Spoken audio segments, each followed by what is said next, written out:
앞으로는 본인이 썼다는 증거만 확실하면 컴퓨터 문서나 사진 파일, 또 인터넷에 남긴 글도 증거 능력을 인정받을 수 있게 됐습니다. 형사소송법 개정안이 국회를 통과해서 공포를 앞두고 있기 때문인데요.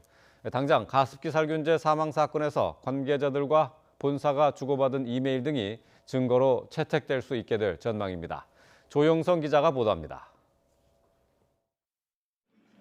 지난 2012년 국정원 심리전단이 인터넷 댓글로 대선 개입을 했다며 검찰이 국정원 직원의 이메일 속 첨부 파일을 증거로 내놓았습니다. 하지만 국정원 직원은 작성한 기억이 없다고 법정에서 진술해 증거 능력을 인정받지 못했습니다. 지난 2013년 소극적인 이적 행위만 유죄 판결을 받은 왕재산 간첩단 사건. 이메일로 주고받은 조직 구성 방안까지 나왔지만 당사자는 작성하지 않았다고 부인하면서 반국가단체 구성 혐의는 무죄가 됐습니다.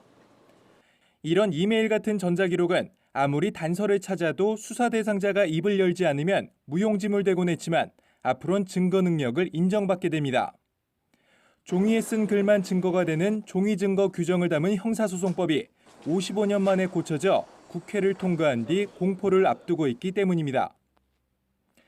따라서 앞으로는 피고인이 작성한 문자와 사진, 영상 등과 저장 매체에 담긴 디지털 증거까지 증거 대상에 포함됩니다.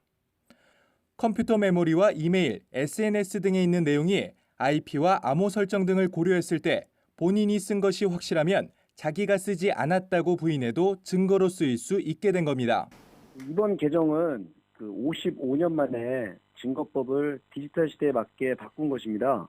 이제는 과학적인 방법으로 디지털 증거를 법정에서 쓸 수 있게 되었습니다. 디지털 증거법은 앞으로 공소 제기되는 사건부터 적용되기 때문에 가습기 살균제 사망 사건에서 관계자들이 주고받은 이메일이나 전자서류들이 증거로 채택될 가능성이 열렸습니다. YTN 조용성입니다.